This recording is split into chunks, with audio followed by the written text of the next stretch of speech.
Wow! C'est quoi ça? Regardez les pneus comme ils sont gros! Et il faut une échelle pour y monter! Cool! Ce sont des pneus spéciaux pour la conduite tout-terrain.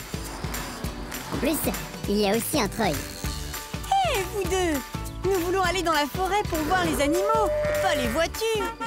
Ok, Sœurette, t'as raison. Je veux d'abord voir un cerf, puis des sangliers et un renard! Les animaux de la forêt sont très peureux. De plus, beaucoup d'entre eux sont nocturnes et se cachent pendant la journée. Nous devons donc rester très calmes et attentifs.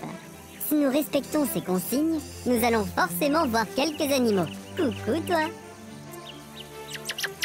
Oh, ici dans la forêt, il fait vraiment frais. Pas aussi chaud qu'en ville. Oui, et l'air est aussi un peu différent. Ici, bon... C'est à cause de l'humidité. Lorsqu'il fait très chaud, un grand arbre peut faire évaporer jusqu'à 4 baignoires pleines d'eau. Cela refroidit l'air et la forêt. Il puise l'eau dans le sol avec ses racines. Cool, un climatiseur arbre alors. Oui, c'est un peu ça. Les plantes et les arbres assurent une meilleure atmosphère partout. C'est pourquoi il est important qu'il y ait beaucoup d'espaces verts et d'arbres dans une ville. Pourquoi les arbres de la forêt sont-ils tous si grands? Beaucoup plus grands que notre pommier dans le jardin. C'est parce qu'ils cherchent tous la lumière. Alors ils s'élèvent de plus en plus haut. Comme toutes les plantes vertes, les arbres ont un besoin urgent de la lumière du soleil. Pourquoi? C'est comme ça. Les arbres produisent leur propre nourriture. Pour cela, ils ont besoin... De la lumière du soleil! Exactement. Et d'eau, des sels nutritifs du sol et du dioxyde de carbone de l'air. Qu'est-ce que le dioxyde du carbure? Le dioxyde de carbone est un gaz de l'air. D'ailleurs, lorsque nous respirons de l'oxygène et nous rejetons du dioxyde de carbone, entre autres choses. Et qu'est-ce que l'arbre en fait alors? Avec l'aide de la chlorophylle. Chloro... quoi? Chlorophylle. C'est comme ça que l'on appelle le vert des feuilles. Avec ça, avec de l'eau, les sels nutritifs du sol, le dioxyde de carbone et... La lumière du soleil! Exactement. L'arbre produit une sève collante et sucrée. Il en a besoin pour vivre. Il en stocke une partie dans les racines pour l'hiver. C'est super cool, un arbre comme ça! Oui, mais le mieux c'est que, au cours de la photosynthèse, c'est ainsi qu'on appelle ce processus, l'arbre produit de l'oxygène. L'oxygène que nous les humains on respire? Oui, c'est bien ça. Les plantes sont donc les meilleurs amis de l'homme, car elles produisent de l'oxygène dont chaque animal et chaque être humain a besoin pour vivre. Je trouve qu'on devrait planter beaucoup plus d'arbres. Oui, ce serait très bon pour le climat et pour toute la vie sur Terre entière. Chut! Vous avez entendu? Quoi? Chut, chut! Eh bien, ça... C'est un animal? Non, ce sont les deux là. Mettez-vous sur le côté, vous êtes en plein milieu de la photo. Mais où prenez-vous la photo? Vous êtes dedans. Où? Attention! Tu l'as eu? Tu l'as eu? Peut-être. Cool, vous faites un film sur nous? Non, sur la forêt et sur les animaux qui y vivent. Oh! Qu'est-ce que vous avez déjà filmé? Vous voulez voir? Je veux aussi devenir cinéaste animalier. Si on conduit un camion cool comme ça. Wow! Où en étais-je? Oui, il est là. Ah oui, ici. Je l'ai. Wow, des cerfs! Il y en a ici! Les cerfs vivent en Europe, en Amérique du Nord, en Afrique du Nord-Ouest et en Asie du Nord. Cependant, comme ils ont été fortement chassés et qu'il y a de moins en moins de grandes forêts, leur population a énormément diminué. Je les connais, ce sont des ratons laveurs. Ils sont rigolos. Saviez-vous que le raton laveur est apparenté à l'ours? C'est un carnassier qui aime manger des insectes, des vers et des coléoptères, mais aussi des baies et des noix. Des bébés renards! Comme ils sont mignons! Après seulement 4 mois, les jeunes renards sont indépendants et suivent leur propre chemin. Les renards chassent généralement la nuit et ils peuvent très bien entendre. Pendant la journée, ils dorment dans leur terrier. Waouh, votre ami sait vraiment tout. Où peut-on l'acheter? Je suis loin de tout savoir. Par exemple, je ne sais pas de quelle couleur étaient les dinosaures. De quoi est fait l'univers. Si le voyage dans le temps est possible. Et s'il est vraiment vrai que les équations dites de Young-Mills pour décrire les particules élémentaires sont incomplètes pour les particules. C'est bon, Robert.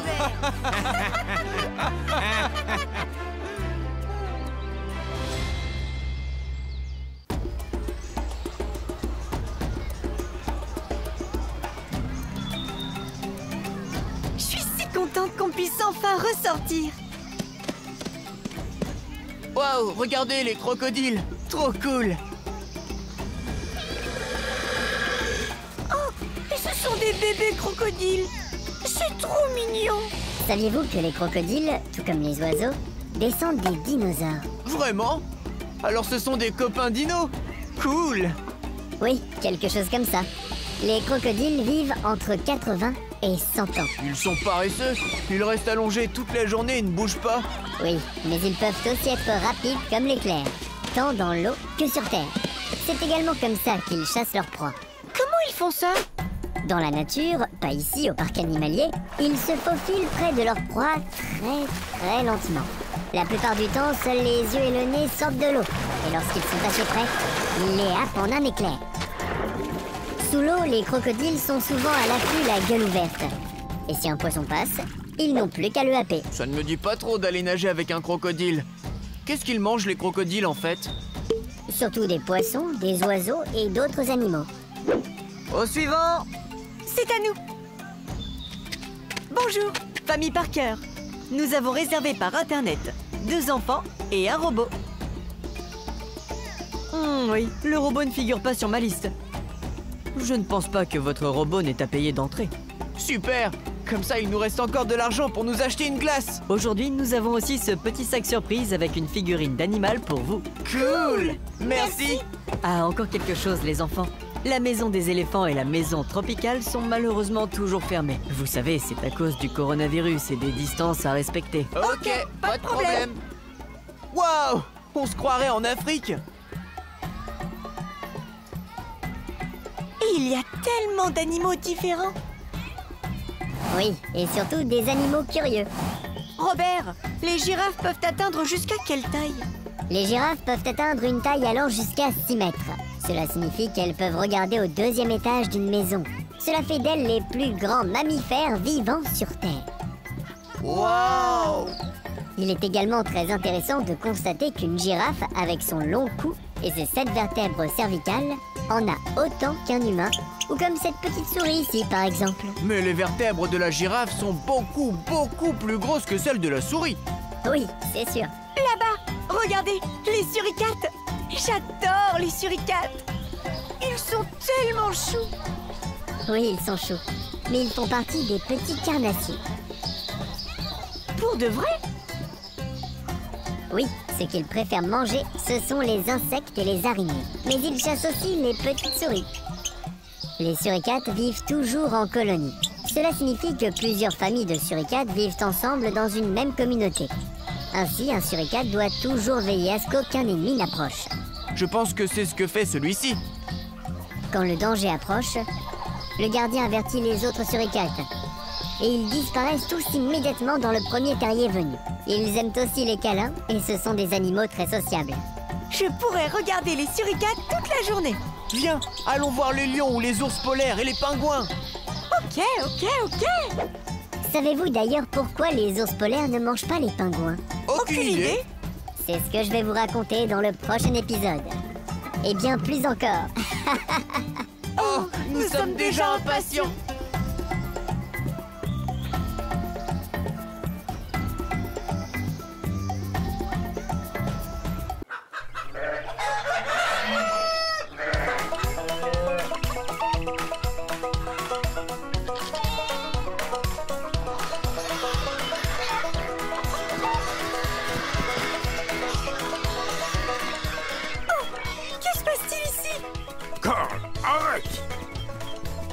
Oh non, c'était le petit déjeuner.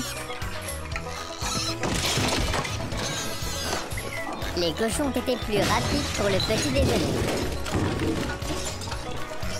Faites-les descendre. Mince alors. Tout le lait est renversé.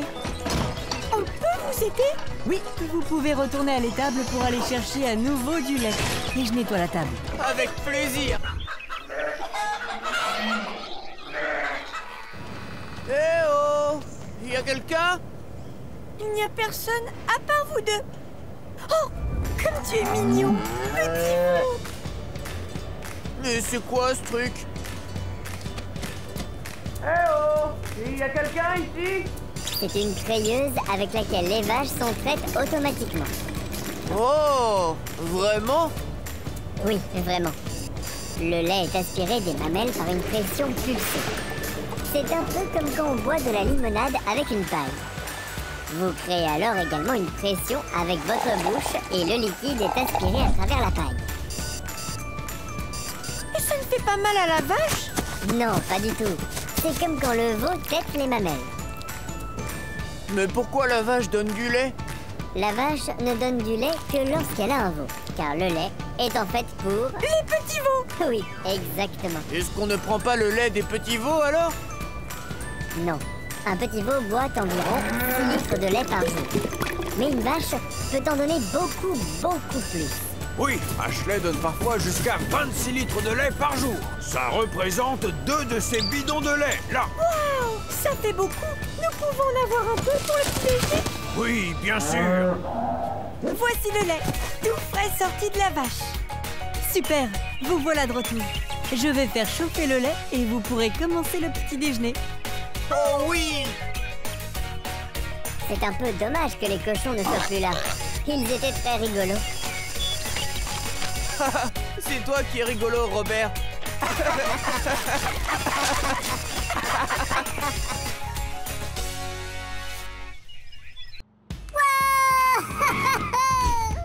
Les scènes de feu montrées dans ce film sont entièrement créées numériquement par ordinateur. Nous n'avons en aucun cas mis le feu au Playmobil. C'est bien ça? Tout à fait, nous n'avons pas mis le feu. En aucun cas.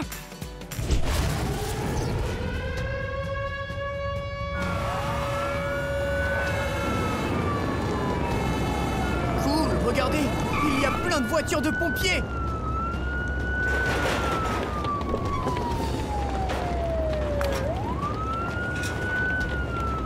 Mais la maison est en flammes. Lancez les pompes!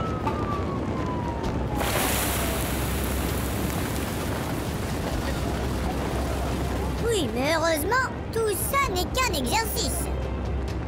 Mais dis-moi, Robert, pourquoi certains pompiers ont une bouteille de plongée sur le dos? Tu as raison, Lisa. C'est vraiment une bouteille d'oxygène, comme pour la plongée. La fumée et les émanations sont très dangereuses. Le casque et le masque respiratoire protègent le pompier contre cela. Il reçoit de l'air sain à respirer par la bouteille d'air comprimé.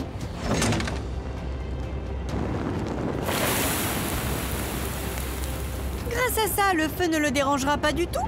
Si, car même si la combinaison est faite à partir d'un matériau à peine inflammable, le feu est très dangereux. Le pompier doit toujours s'assurer qu'il n'entre pas en contact avec lui, ou que cela devient pas trop chaud pour lui. Regardez, qu'est-ce que c'est? C'est un robot de lutte contre l'incendie. Si c'est trop dangereux pour les pompiers, par exemple parce qu'il y a un incendie dans un tunnel, ou si on craint que le bâtiment soit sur le point de s'effondrer, alors on utilise un robot de lutte contre l'incendie. Il peut être piloté à une distance sûre et éteindre le feu. Oh là là, le pauvre! Oui, je ne voudrais pas être à sa place. Qu'est-ce que c'était? Je viens de recevoir un email de Bennett en Allemagne. Il a une question sur les pompiers. Cool, il s'appelle comme moi. C'est quoi sa question?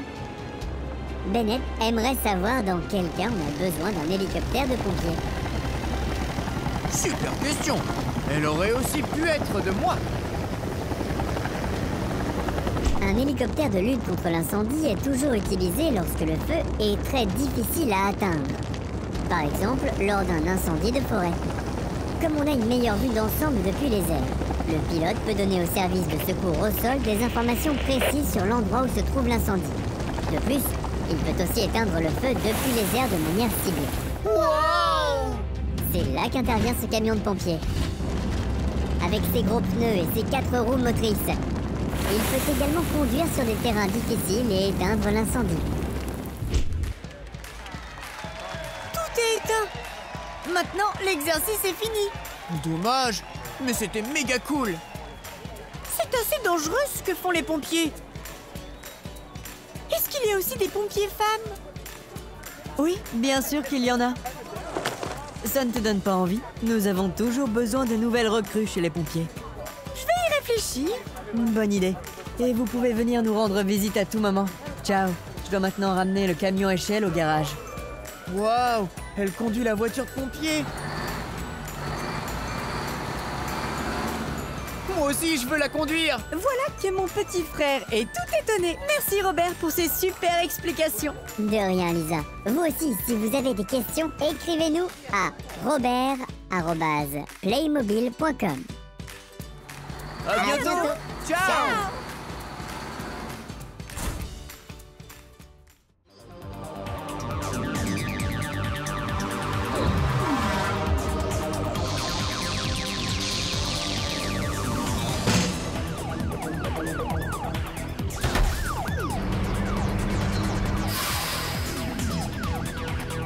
Rendez-vous, pirates de l'espace. Vous n'avez aucune chance. Nous vous tenons. Oh, zut, zut! Pourquoi la police de la galaxie est toujours plus rapide que nous? Le combat semble gagné par la police de la galaxie. Mais les pirates de l'espace vont vite revenir. Oh, c'était encore un épisode rythmé. Et cette fois, ils étaient sur Mars. Bon, tout ça est un peu irréaliste. En plus, aucun humain n'a encore été sur Mars. Mais ce n'est qu'une série, Robert. Comment c'est en vrai sur Mars? Oh oui, parle-nous de Mars. Ok. Imaginons que nous soyons dans une fusée en route vers Mars. Ouais! Ouah! Allons sur Mars! Cool! Quand arrivons-nous?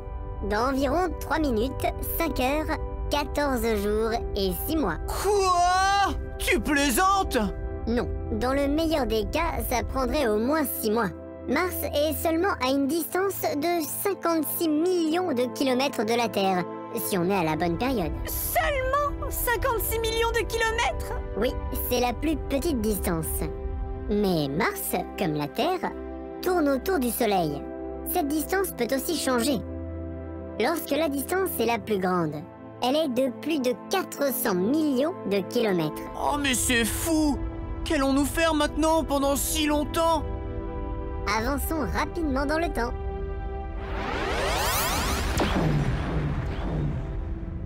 C'était cool! J'aimerais bien qu'on puisse faire pareil à l'école.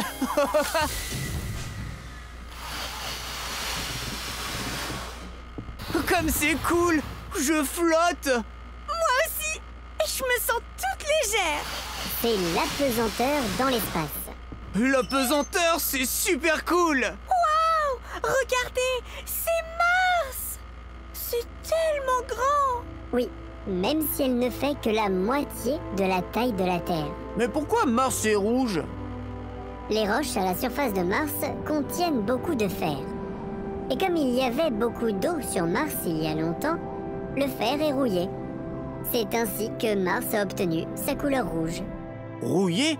Comme les voitures dans le parc à ferraille? Oui, exactement. On peut aller sur Mars maintenant? Oui, on peut. Pour cela, on doit se poser avec la station spatiale sur la surface de Mars. Oh oui!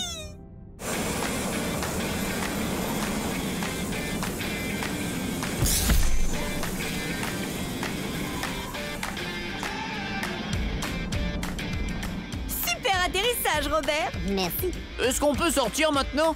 Je veux être le premier garçon sur Mars! Malheureusement, non. Parce que le niveau d'oxygène sur Mars est trop bas pour respirer. Vous ne pouvez aller dehors qu'avec une combinaison de protection comme celle-là. Mais elle est beaucoup trop grande. Oui, c'est vrai.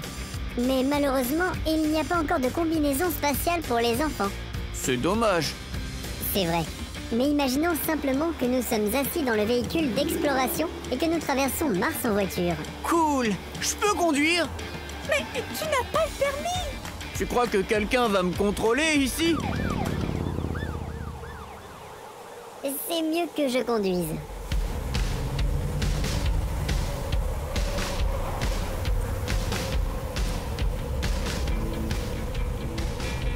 Oui, et dehors il fait encore plus froid.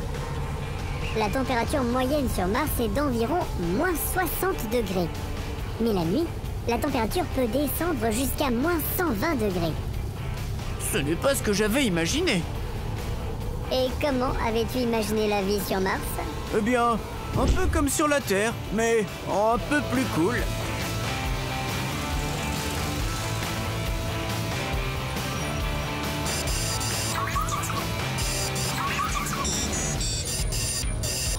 Non, la vie sur Mars ne sera pas comme la vie sur Terre pour les humains.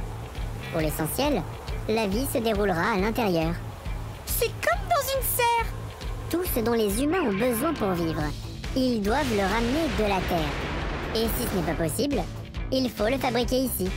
Toute la nourriture, les vêtements, les outils et même l'oxygène doivent être fabriqués. Et on reste à l'intérieur toute la journée et on ne sort jamais? Les gens ne sortiront sûrement que lorsque cela sera absolument nécessaire, pour effectuer des réparations sur les bâtiments ou pour faire des recherches. Ou peut-être que ce sont des robots qui feront tout cela. Pas de vélo, de natation, de basketball. Non mais où ça? Mars est plus ou moins la même partout. C'est un grand désert de pierres et de sable. Mais c'est triste! Oui, Mars ne sera pas aussi belle que la Terre. Je crois que je préfère rentrer. Moi aussi. Alors, imaginons que nous sommes de retour à la maison, dans votre salon. Youhou! De retour à la maison! Je crois que ça m'a vraiment donné envie d'aller dehors. Vous venez? Oui, avec plaisir.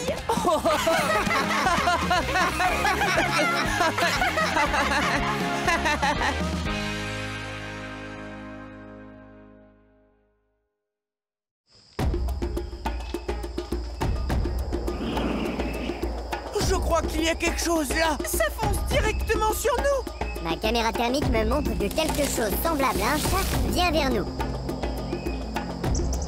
Mais bien plus grand, peut-être un lion ou... Un tigre.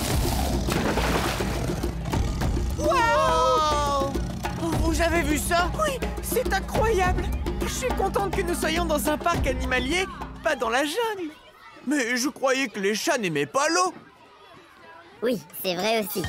La plupart des grands chats comme les lions ou les léopards n'aiment pas l'eau. Mais c'est très différent pour les tigres. Ils adorent l'eau et savent très bien nager. Dans les régions chaudes, ils aiment aller dans l'eau pour se rafraîchir. Hé, Robert, tu viens de recevoir un email? Oui, de Shenlou, de Chine.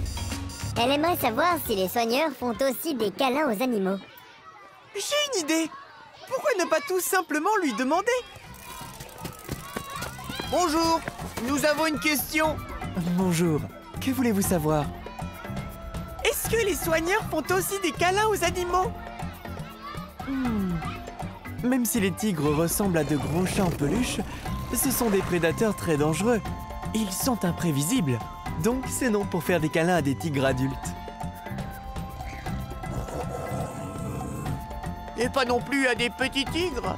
Avec Fluffy, peut-être. Mais sa mère ne le quitte pas des yeux un seul instant. C'est dommage. Ça donne envie de le câliner. C'est vrai, mais c'est un prédateur, seulement en plus petit. Voulez-vous que je vous montre un animal que j'ai câliné pendant très longtemps? Oh oui! Là, nous y sommes. C'est la petite Ling. Oh, des pandas! Et à eux, tu leur fais des câlins? J'ai fait beaucoup de câlins à Ling. Après la naissance, la mère de Ling ne se portait pas très bien au début. Elle était très faible et ne pouvait pas s'occuper de son bébé. J'ai donc dû m'occuper de la petite, lui donner le biberon, la tenir dans mes bras et la câliner aussi. Oh, ça a dû être chouette! Les nouveau-nés pandas sont aussi gros qu'un hamster. Ils pèsent autant qu'une tablette de chocolat à la naissance. Et ils naissent aveugles et sans pelage. Ce n'est qu'après 30 jours qu'ils ont un pelage avec les marques noires et blanches typiques. Oui, c'est bien ça. Bon, maintenant, je dois la nourrir. Les pandas mangent toute la journée. Que mangent les pandas? Mais tu penses toujours à manger? Oui, bien sûr. C'est vraiment passionnant. En fait, les pandas font partie des carnassiers. Mais il y a environ 2 millions d'années, ils sont devenus végétariens. Aujourd'hui, ils se nourrissent presque exclusivement de bambou. Et il arrive même qu'ils soient importés spécialement de Chine par avion. Wow, par avion? Mais pourquoi de Chine? La Chine est le pays d'origine des pandas. Bon, c'est prêt. Vous voulez voir les petits pandas maintenant? Mais ils sont roux! Pourquoi est-ce qu'ils ne sont pas noirs et blancs comme les grands pandas? Cela leur permet de mieux se camoufler, car dans leur pays d'origine, ils sont souvent assis sur des arbres recouverts de mousse rousse. C'est pourquoi on les appelle aussi les renards de feu. Est-ce que les petits pandas sont de la même famille que les grands pandas? Les scientifiques ne sont pas tous d'accord là-dessus. Les pandas sont désormais considérés comme de grands ours. Mais pour les petits pandas, la science est encore en discussion. Les uns disent que ce sont des chats, les autres des ratons laveurs. Peu importe, tu es en tout cas un animal tout mignon, petit panda.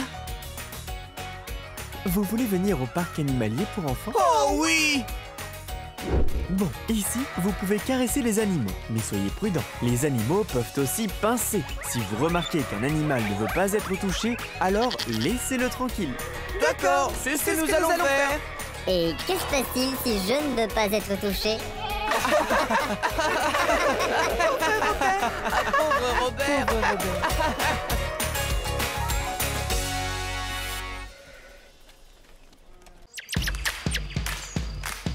Wow, c'est quoi ça? Regardez les pneus comme ils sont gros. Et il faut une échelle pour y monter. Cool. Ce sont des pneus spéciaux pour la conduite tout-terrain. En plus, il y a aussi un treuil. Hé, vous deux! Nous voulons aller dans la forêt pour voir les animaux, pas les voitures! Ok, Serette, t'as raison. Je veux d'abord voir un cerf, puis des sangliers et un renard. Les animaux de la forêt sont très peureux. De plus, beaucoup d'entre eux sont nocturnes et se cachent pendant la journée. Nous devons donc rester très calmes et attentifs. Si nous respectons ces consignes, nous allons forcément voir quelques animaux. Coucou toi! Oh, ici dans la forêt, il fait vraiment frais. Pas aussi chaud qu'en ville. Oui, et l'air est aussi un peu différent. Ici, bon... C'est à cause de l'humidité. Lorsqu'il fait très chaud, un grand arbre peut faire évaporer jusqu'à 4 baignoires pleines d'eau. Cela refroidit l'air et la forêt. Il puise l'eau dans le sol avec ses racines. Cool, un climatiseur arbre alors. Oui, c'est un peu ça. Les plantes et les arbres assurent une meilleure atmosphère partout. C'est pourquoi il est important qu'il y ait beaucoup d'espaces verts et d'arbres dans une ville. Pourquoi les arbres de la forêt sont-ils tous si grands? Beaucoup plus grands que notre pommier dans le jardin? C'est parce qu'ils cherchent tous la lumière. Alors ils s'élèvent de plus en plus haut. Comme toutes les plantes vertes, les arbres ont un besoin urgent de la lumière du soleil. Pourquoi? C'est comme ça. Les arbres produisent leur propre nourriture. Pour cela, ils ont besoin... De la lumière du soleil. Exactement. Et d'eau, des sels nutritifs du sol et du dioxyde de carbone de l'air. Qu'est-ce que le dioxyde du carbure? Le dioxyde de carbone est un gaz de l'air. D'ailleurs, lorsque nous respirons de l'oxygène et nous rejetons du dioxyde de carbone, entre autres choses. Et qu'est-ce que l'arbre en fait alors? Avec l'aide de la chlorophylle. Chloro quoi? Chlorophylle. C'est comme ça que l'on appelle le ver des feuilles. Avec ça, avec de l'eau, les sels nutritifs du sol, le dioxyde de carbone et... La lumière du soleil. Exactement. L'arbre produit une sève collante et sucrée. Il en a besoin pour vivre. Il en stocke une partie dans les racines pour l'hiver. C'est super cool, un arbre comme ça. Oui, mais le mieux c'est que, au cours de la photosynthèse, c'est ainsi qu'on appelle ce processus, l'arbre produit de l'oxygène. L'oxygène que nous les humains on respire? Oui, c'est bien ça. Les plantes sont donc les meilleurs amis de l'homme, car elles produisent de l'oxygène dont chaque animal et chaque être humain a besoin pour vivre. Je trouve qu'on devrait planter beaucoup plus d'arbres. Oui, ce serait très bon pour le climat et pour toute la vie sur Terre entière. Chut! Vous avez entendu? Quoi? Chut, chut! Eh bien, ça... C'est un animal? Non, ce sont les deux là. Mettez-vous sur le côté, vous êtes en plein milieu de la photo. Mais où prenez-vous la photo? Vous êtes dedans. Où? Attention! Tu l'as eu? Tu l'as eu? Peut-être. Cool, vous faites un film sur nous? Non, sur la forêt et sur les animaux qui y vivent. Oh! Qu'est-ce que vous avez déjà filmé? Vous voulez voir? Je veux aussi devenir cinéaste animalier. Si on conduit un camion cool comme ça. Wow! Où en étais-je? Oui, il. Ah oui, ici. Je l'ai. Wow, des cerfs! Il y en a ici. Les cerfs vivent en Europe, en Amérique du Nord, en Afrique du Nord-Ouest et en Asie du Nord. Cependant, comme ils ont été fortement chassés et qu'il y a de moins en moins de grandes forêts, leur population a énormément diminué. Je les connais, ce sont des ratons laveurs. Ils sont rigolos. Saviez-vous que le raton laveur est apparenté à l'ours? C'est un carnassier qui aime manger des insectes, des vers et des coléoptères, mais aussi des baies et des noix. Des bébés renards! Comme ils sont mignons! Après seulement 4 mois, les jeunes renards sont indépendants et suivent leur propre chemin. Les renards chassent généralement la nuit et ils peuvent très bien entendre. Pendant la journée, ils dorment dans leur terrier. Waouh, votre ami sait vraiment tout. Où peut-on l'acheter? Je suis loin de tout savoir. Par exemple, je ne sais pas de quelle couleur étaient les dinosaures. De quoi est fait l'univers. Si le voyage dans le temps est possible. Et s'il est vraiment vrai que les équations dites de Young-Mills pour décrire les particules élémentaires sont incomplètes pour les particules. C'est bon, Robert.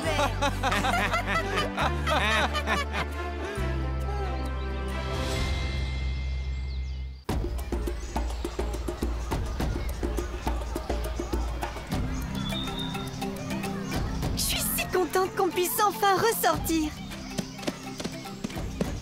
Waouh, regardez les crocodiles. Trop cool. Oh, et ce sont des bébés crocodiles. C'est trop mignon. Saviez-vous que les crocodiles, tout comme les oiseaux, descendent des dinosaures? Vraiment? Alors ce sont des copains dinos? Cool. Oui, quelque chose comme ça.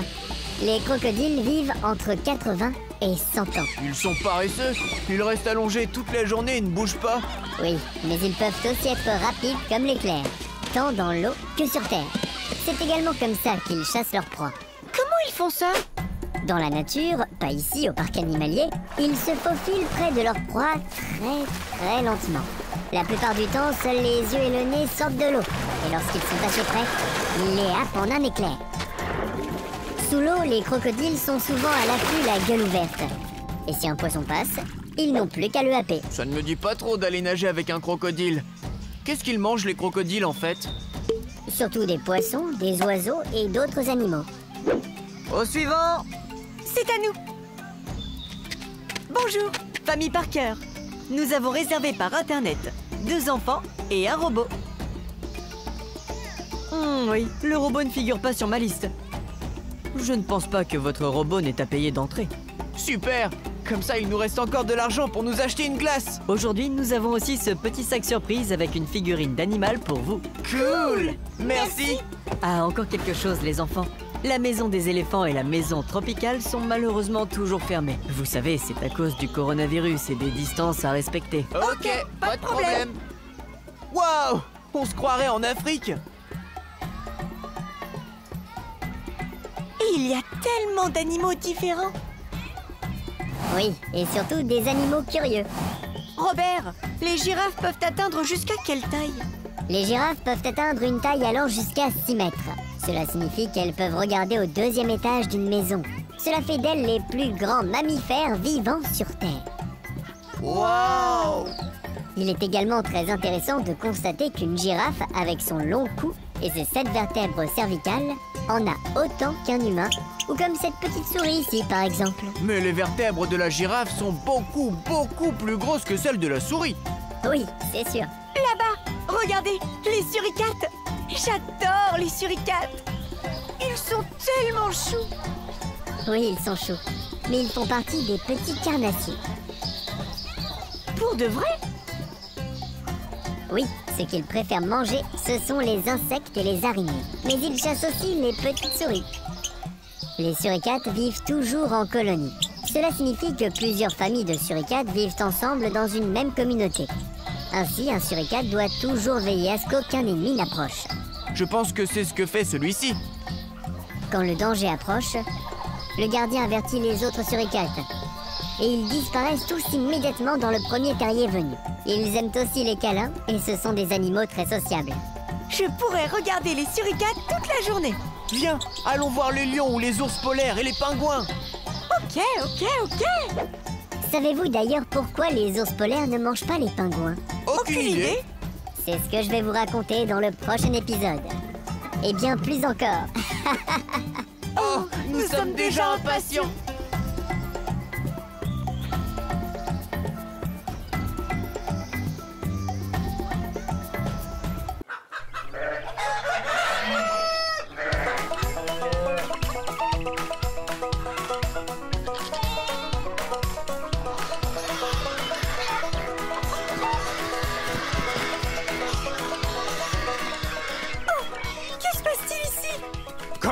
Arrête! Oh non, c'était le petit déjeuner.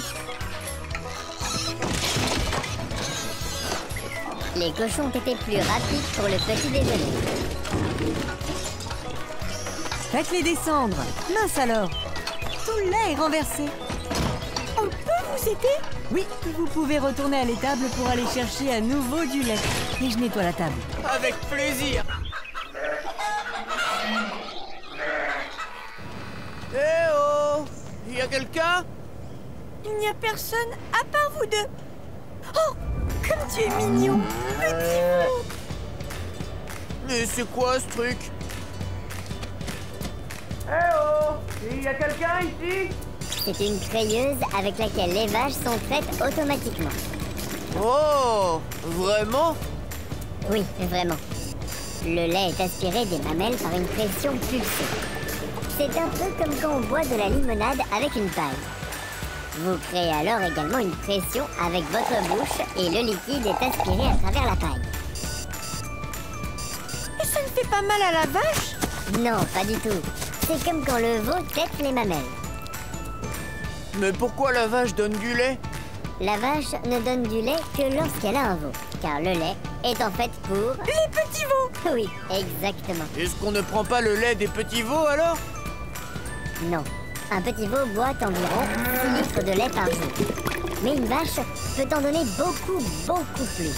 Oui, Ashley donne parfois jusqu'à 26 litres de lait par jour. Ça représente 2 de ces bidons de lait, là. Waouh! Ça fait beaucoup. Nous pouvons en avoir un peu pour le petit déjeuner?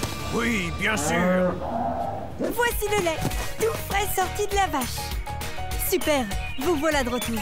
Je vais faire chauffer le lait et vous pourrez commencer le petit déjeuner. Oh oui! C'est un peu dommage que les cochons ne soient plus là.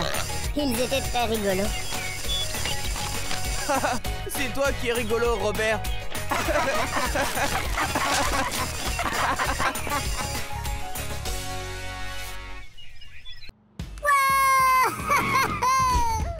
Les scènes de feu montrées dans ce film sont entièrement créées numériquement par ordinateur. Nous n'avons en aucun cas mis le feu au Playmobil. C'est bien ça? Tout à fait. Nous n'avons pas mis le feu. En aucun cas.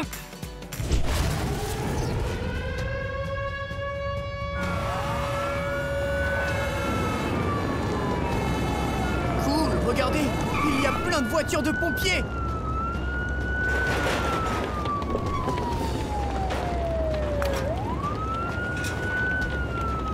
Mais la maison est en flammes!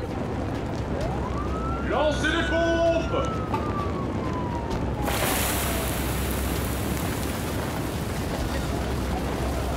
Oui, mais heureusement, tout ça n'est qu'un exercice. Mais dis-moi, Robert, pourquoi certains pompiers ont une bouteille de plongée sur le dos? Tu as raison, Lisa. C'est vraiment une bouteille d'oxygène, comme pour la plongée. La fumée et les émanations sont très dangereuses. Le casque et le masque respiratoire protègent le pompier contre cela. Il reçoit de l'air sain à respirer par la bouteille d'air comprimé.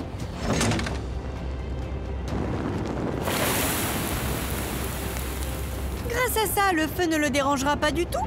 Si, car même si la combinaison est faite à partir d'un matériau à peine inflammable, le feu est très dangereux.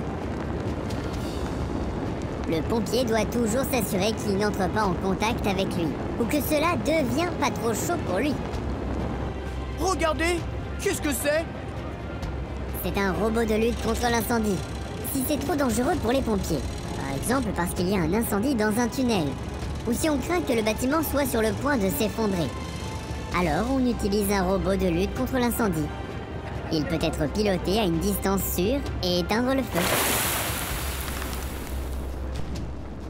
Oh là là! Le pauvre! Oui, je ne voudrais pas être à sa place. Qu'est-ce que c'était? Je viens de recevoir un email de Bennett en Allemagne. Il a une question sur les pompiers. Cool, il s'appelle comme moi. C'est quoi sa question? Bennett aimerait savoir dans quel cas on a besoin d'un hélicoptère de pompiers. Super question. Elle aurait aussi pu être de moi.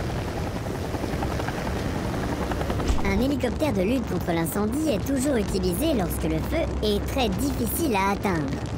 Par exemple, lors d'un incendie de forêt. Comme on a une meilleure vue d'ensemble depuis les airs, le pilote peut donner au service de secours au sol des informations précises sur l'endroit où se trouve l'incendie.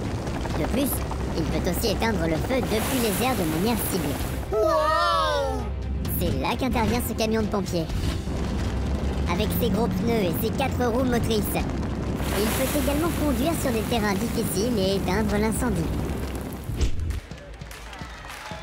Tout est éteint!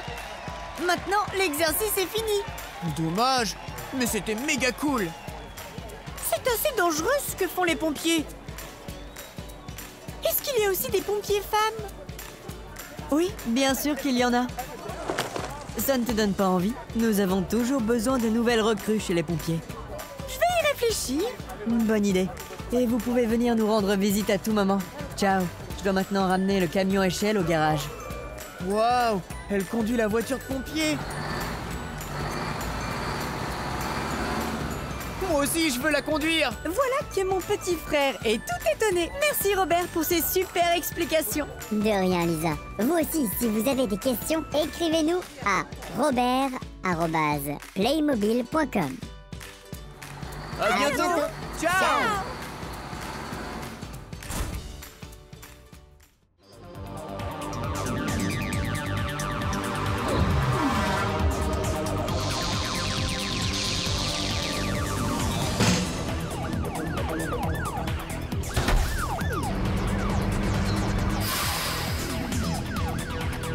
Rendez-vous, pirates de l'espace. Vous n'avez aucune chance.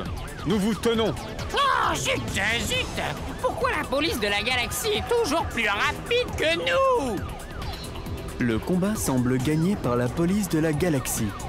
Mais les pirates de l'espace vont vite revenir. Oh, c'était encore un épisode rythmé. Et cette fois, ils étaient sur Mars. Bon, tout ça est un peu irréaliste. En plus, aucun humain n'a encore été sur Mars. Mais ce n'est qu'une série, Robert. Comment c'est en vrai sur Mars? Oh oui, parle-nous de Mars. Ok. Imaginons que nous soyons dans une fusée en route vers Mars. Ouais! Ouah! Allons sur Mars! Cool! Quand arrivons-nous?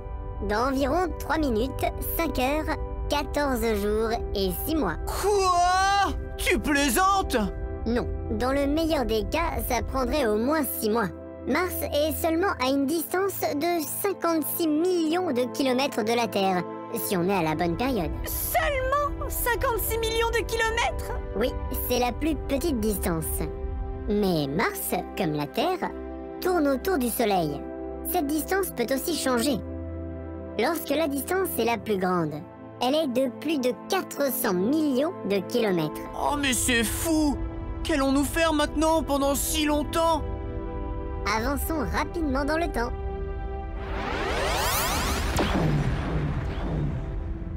C'était cool! J'aimerais bien qu'on puisse faire pareil à l'école.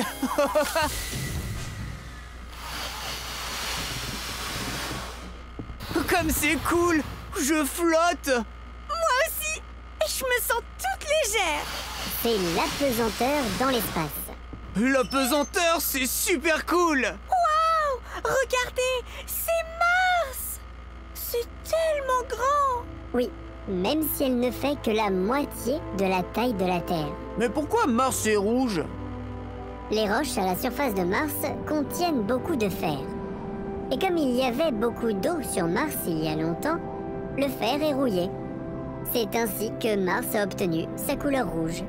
Rouillé? Comme les voitures dans le parc à ferraille? Oui, exactement. On peut aller sur Mars maintenant? Oui, on peut. Pour cela, on doit se poser avec la station spatiale sur la surface de Mars. Oh oui!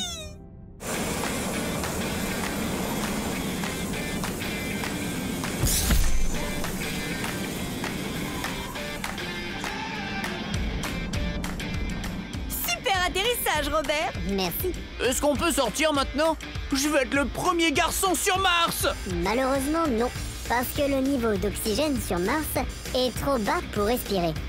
Vous ne pouvez aller dehors qu'avec une combinaison de protection comme celle-là. Mais elle est beaucoup trop grande! Oui, c'est vrai.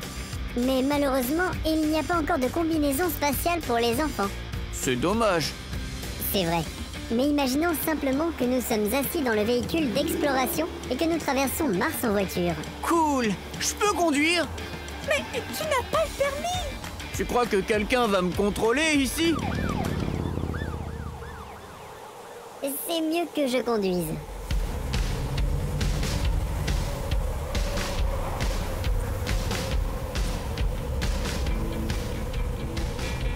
Oui, et dehors il fait encore plus froid. La température moyenne sur Mars est d'environ moins 60 degrés. Mais la nuit, la température peut descendre jusqu'à moins 120 degrés. Ce n'est pas ce que j'avais imaginé. Et comment avais-tu imaginé la vie sur Mars? Eh bien, un peu comme sur la Terre, mais un peu plus cool.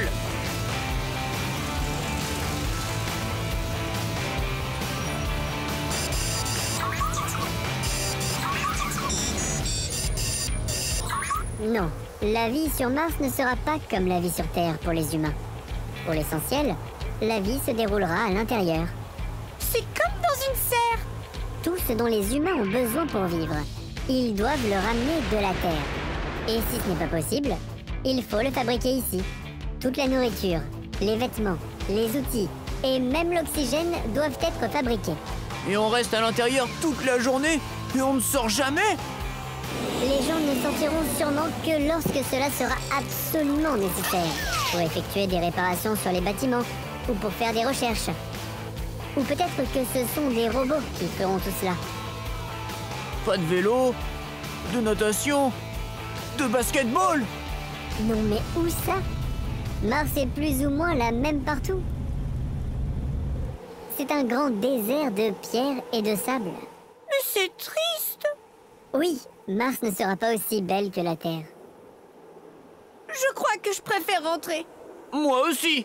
Alors, imaginons que nous sommes de retour à la maison dans votre salon. Youhou! De Je crois que ça m'a vraiment donné envie d'aller dehors. Vous venez? Oui, avec plaisir.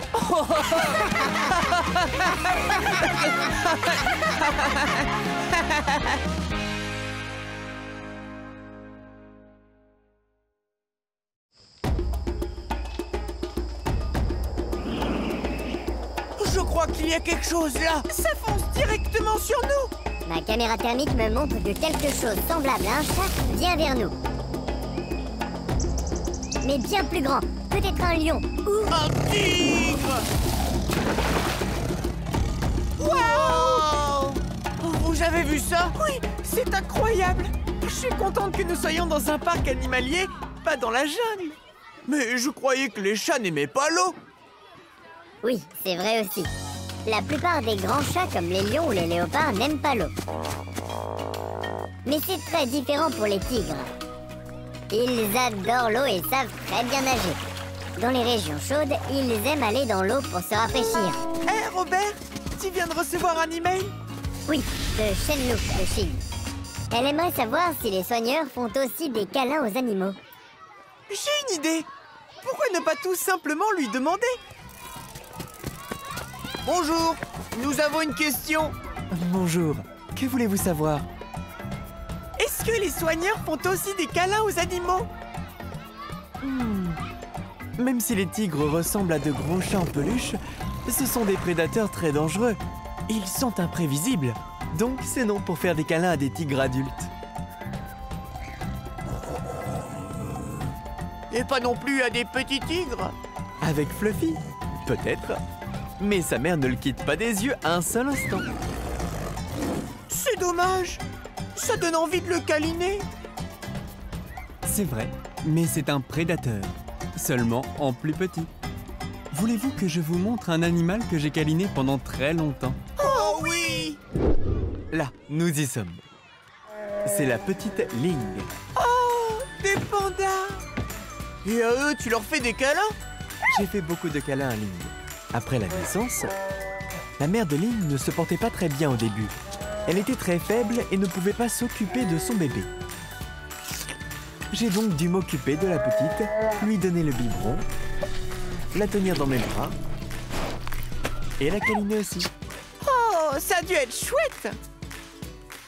Les nouveau-nés pandas sont aussi gros qu'un hamster. Ils pèsent autant qu'une tablette de chocolat à la naissance. Et ils naissent aveugles et sans pelage. Ce n'est qu'après 30 jours qu'ils ont un pelage avec les marques noires et blanches typiques. Oui, c'est bien ça. Bon, maintenant, je dois la nourrir. Les pandas mangent toute la journée. Que mangent les pandas? Mais tu penses toujours à manger? Oui, bien sûr. C'est vraiment passionnant. En fait, les pandas font partie des carnassiers. Mais il y a environ 2 millions d'années, ils sont devenus végétariens. Aujourd'hui, ils se nourrissent presque exclusivement de bambou. Et il arrive même qu'ils soient importés spécialement de Chine par avion. Wow, par avion? Mais pourquoi de Chine? La Chine est le pays d'origine des pandas. Bon, c'est prêt. Vous voulez voir les petits pandas maintenant? Mais ils sont roux! Pourquoi est-ce qu'ils ne sont pas noirs et blancs comme les grands pandas? Cela leur permet de mieux se camoufler, car dans leur pays d'origine, ils sont souvent assis sur des arbres recouverts de mousse rousse. C'est pourquoi on les appelle aussi les renards de feu. Est-ce que les petits pandas sont de la même famille que les grands pandas? Les scientifiques ne sont pas tous d'accord là-dessus. Les pandas sont désormais considérés comme de grands ours. Mais pour les petits pandas, la science est encore en discussion. Les uns disent que ce sont des chats, les autres des ratons laveurs. Peu importe, tu es en tout cas un animal tout mignon, petit panda. Vous voulez venir au parc animalier pour enfants? Oh oui! Bon, ici, vous pouvez caresser les animaux, mais soyez prudents. Les animaux peuvent aussi pincer. Si vous remarquez qu'un animal ne veut pas être touché, alors laissez-le tranquille. D'accord, c'est ce que nous allons faire. Et que se passe-t-il si je ne veux pas être touché? Pauvre Robert. Pauvre Robert.